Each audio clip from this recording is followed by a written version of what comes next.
মাহে রমজান যখন আগমন করত, আগমনের পূর্বে মুহাম্মদ রাসূলুল্লাহ সাল্লাল্লাহু আলাইহি ওয়াসাল্লাম জাতির উদ্দেশ্যে একটা ভাষণ দিতেন। সুবহানাল্লাহ বলি।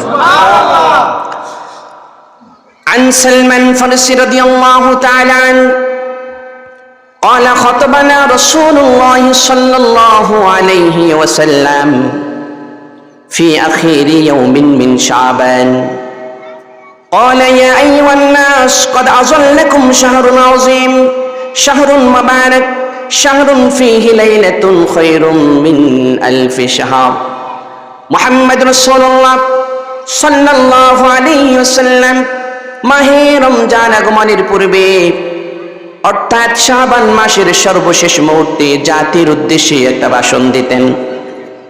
মুহাম্মদ রাসূলুল্লাহ সাল্লাল্লাহু আলাইহি ওয়াসাল্লাম তিনি বলতেন, ইয়া আইয়ুহান নাস, হে মানব সকল, কদ আযাল্লাকুম শাহরুন আযীম, তোমাদের নিকট এমন একটি মাস আসতেছে যে মাস মহান মাস, যে মাস বড় ফজিলতের মাস, যে মাস অসংখ্য সম্মানের মাস, যে মাস নিয়ামতের মাস, বড়ই সম্মানের মাস।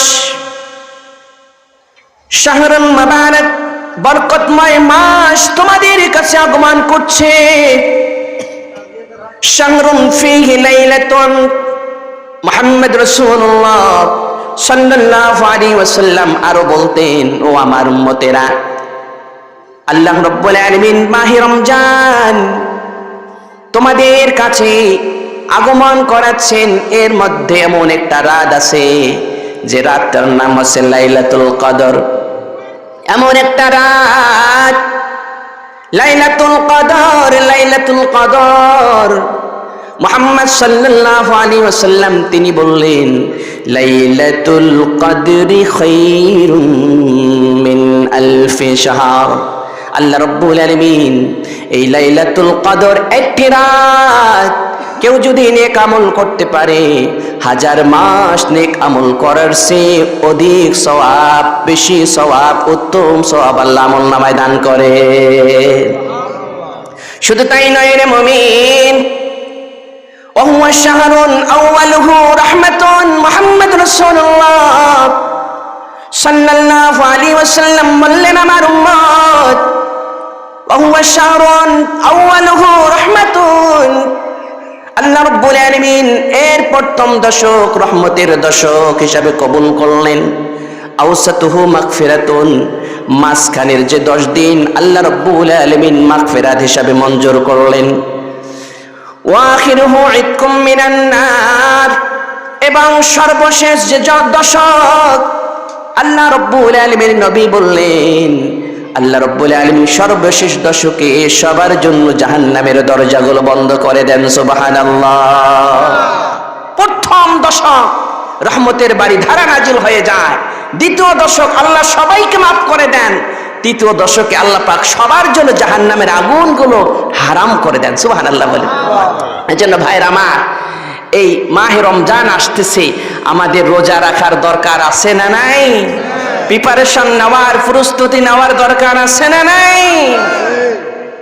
আল্লাহ পাক বললেন, ইয়া আইয়ুহাল্লাযীনা আমানু কুতিবা আলাইকুমুস সিয়াম। আল্লাহ পাক বললেন, হে ঈমানদার বান্দাগণ, আমি আল্লাহ রাব্বুল আলামিন তোমাদের উপরে মাহে রমজানের রোজা ফরজ করে দিয়েছি। সুবহানাল্লাহ। রোজা রাখা ফরজ না নফল? ফরজ। কে ফরজ করেছেন? আল্লাহ। আল্লাহ রাব্বুল আলামিন তিনি আরো বললেন, কামা কুতিবা আলাল্লাযীনা মিন ক্বাবলিকুম। আল্লাহ রাব্বুল আলামিন বললেন, ও ঈমানদার, শুধু তোমাদের উপরে মাহে রমজানের রোজা ফরজ করেছি এমনটা নয়, তোমাদের পূর্ববর্তী যারা ছিল আমি আল্লাহ রাব্বুল আলামিন তাদের উপরও এই বিধান দিয়েছিলাম। সুবহানাল্লাহ। কেন রোজা দিলাম? রোজা দেওয়ার উদ্দেশ্য কি? সুবে সাদেক থেকে শুরু করে সূর্যাস্ত পর্যন্ত কেন তুমি উপোস করে থাকবা? কাম বাসনা থেকে দূরে থাকবা, ব্যভিচার থেকে দূরে থাকবা, ফাহিশা, গীবত, মিথ্যা, শিকায়াত থেকে দূরে থাকবা রে মুমিন।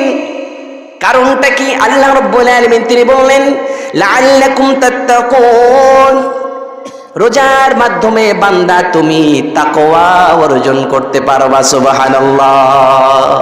তাকওয়া এটি আরবি শব্দ, এর বাংলা হচ্ছে আল্লাহর ভয়। কার ভয়? আল্লাহর ভয়।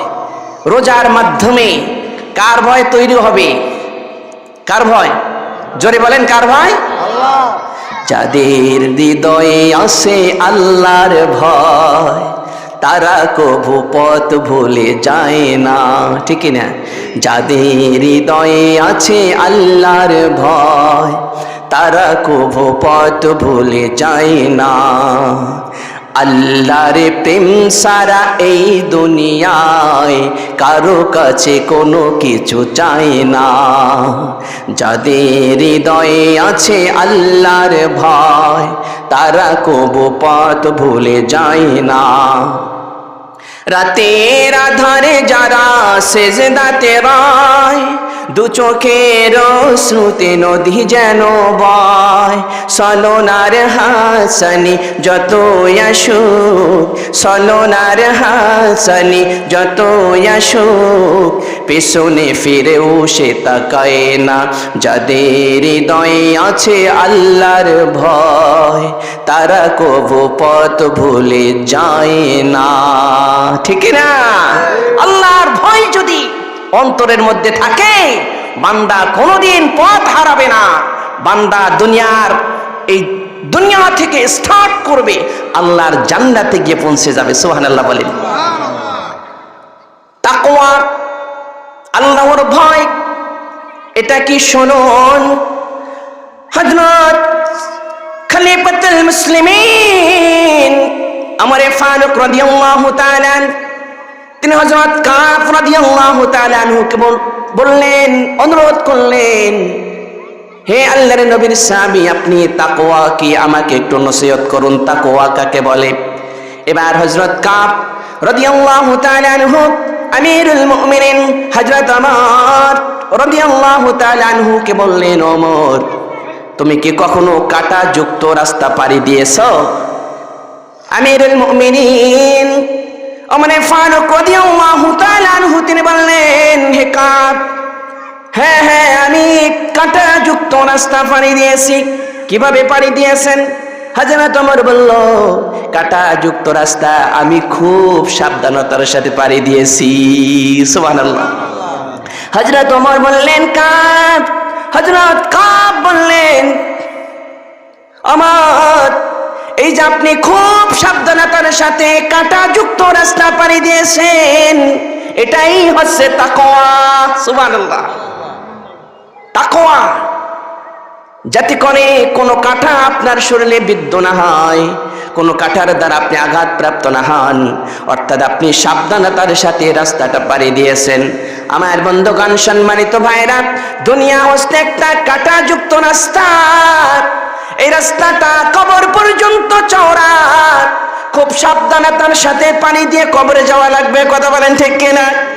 কোনো গুনাহ দ্বারা জানতে আমার জীবনটা কুলুষিত হয়ে না যায়, জেনা দ্বারা, মাদক দ্বারা, ব্যভিচার দ্বারা, মিথ্যা দ্বারা, গীবত দ্বারা, শিকায়াত দ্বারা, পরনিন্দা দ্বারা, সুদ দ্বারা, ঘুষ দ্বারা, যত রকমের বেপরদার দ্বারা যত রকমের গুনাহ আছে, এমন সাবধানতা অবলম্বন করে চলতে হবে রে মুমিন, কোন রকমের গুনাহ যেন আমাকে স্পর্শ করতে না পারে।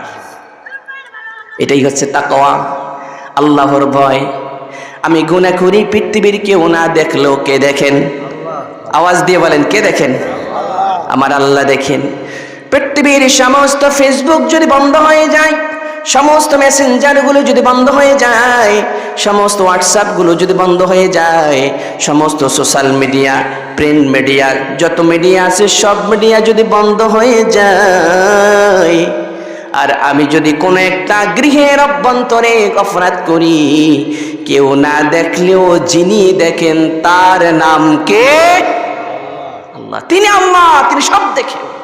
সুতরাং ভাইয়েরা আমার, সমাজকে অপরাধ মুক্ত করতে হলে, সুস্থ সমাজ ব্যবস্থা করতে হলে তাকওয়ার কোনো বিকল্প নাই। রাষ্ট্রের সমস্ত প্রযুক্তি যেখানে ফেল, সেখানে একমাত্র একটা মানুষকে জান্নাতি করে দিতে পারে একমাত্র তাকওয়া। কথা বলেন ঠিক কিনা? পুলিশ প্রশাসন দিয়ে যেটা সম্ভব নয়, র্যাব বাহিনী দিয়ে যেটা সম্ভব নয়, সেনাবাহিনী দিয়ে যেটা সম্ভব নয়, এটি সম্ভব হতে পারে। যেটা স্যাটেলাইট দিয়ে সম্ভব নয়, বিভিন্ন প্রযুক্তি দিয়ে যেটা সম্ভব নয়, এটি সম্ভব হতে পারে একমাত্র তাকওয়ার মাধ্যমে। সুবহানাল্লাহ বলেন। আল্লাহ পাক বলেন, এই যে তাকওয়ার মাস তোমাকে আমি দিলাম, তাকওয়ার মাস হচ্ছে রমজান মাস। সুবহানাল্লাহ। সুতরাং তাকওয়া, হযরত ওমর ফারুক রাদিয়াল্লাহু তাআলা তিনি মানুষের দ্বারে দ্বারে বারে বারে ঘুরতেন, মানুষ কেমন আছে দেখতেন। তিনি দেশের শাসক, প্রধানমন্ত্রী, প্রেসিডেন্ট সবার বাড়িতে বাড়িতে যাচ্ছেন। সুবহানাল্লাহ বলেন। এমন শাসক এখনো দরকার আছে না নাই? বর্তমান সমাজ থেকে অন্যায়, অবিচার, জুলুম, নির্যাতন, সুদ, ঘুষ, যত রকমের অবক্ষয় আছে, গুনাহ আছে, সব কিছু নির্মূল করার জন্য এমন একজন ওমর দরকার আছে না নাই? দরকার আছে। হযরত ওমর তিন মানুষের দ্বারে দ্বারে বারে বারে ঘুরতেন, কে কেমন আছে জানার জন্য ঘুরতেন, দেখার জন্য ঘুরতেন। হযরত ওমর একদিন মাঠের মাঝখান দিয়ে যান, একজন রাখালের সাথে দেখা। রাখাল, তাকওয়ার এক্সাম্পলটা বলছি, দেখুন তাকওয়া। রাখাল, তার সাথে ওমরের দেখা হয়ে গেল। ওমর বলতেছে, রাখাল তুমি তো গরিব মানুষ, কত বকরি তুমি মাঠে চড়াচ্ছ। ও রাখাল, আমি পথিক, আমি তোমার কাছে একটা বকরি চাই, কিনতে চাই, তুমি কি আমাকে দিবা? তোমার তো অনেক বকরি, মালিকে তো এখানে উপস্থিত নাই, এত বকরি থেকে যদি একটা বকরি আমাকে দিয়ে দাও, কোনো সমস্যা হবে না, তুমিও কিছু টাকা পাইবা, তোমারও একটা জরুরত পূরণ হয়ে যাবে। এবার রাখাল বলল, হে পথিক, তোমাকে আমি চিনি না, তুমি তো আমার কাছ থেকে বকরি চাচ্ছ আর বলছো এখানে আমার মালিক নেই। তখন তিনি এমন একটা কথা বললেন, হে পথিক, ইয়াহাদা ফাইনাল্লাহ, হে পথিক তাহলে আমার আল্লাহ গেল কোথায়? সুবহানাল্লাহ। এখানে আমার মালিক উপস্থিত নাও থাকতে পারে, পৃথিবীর কেউ না দেখতে পারে, কিন্তু আমার আল্লাহ তিনি আমাকে দেখতে পাচ্ছেন। সুবহানাল্লাহ। এটাই ভয়। বর্তমান রাষ্ট্রের দায়িত্বে যারা আছে, দায়িত্বশীল যারা আছে, তাদের ভিতরে যদি ন্যূনতম একটা আল্লাহর ভয় থাকতো, তাহলে জনগণের অর্থ সম্পদ সমানে সবাই মিলে লুট করার সাহস পেত না। আমি আপনার অর্থ সম্পদ চুরি করব, কিয়ামতের ময়দানে আপনি দাঁড়িয়ে যাবেন। 10 জনের যদি চুরি করি, তাহলে 10 জন আমার সামনে দাঁড়িয়ে যাবে। কথা বলেন ঠিক কিনা? এজন্য তাকওয়া বা জান, তাকওয়া খুব দরকার। এই তাকওয়ার মাস আসতেছে, মাহে রমজান মাস।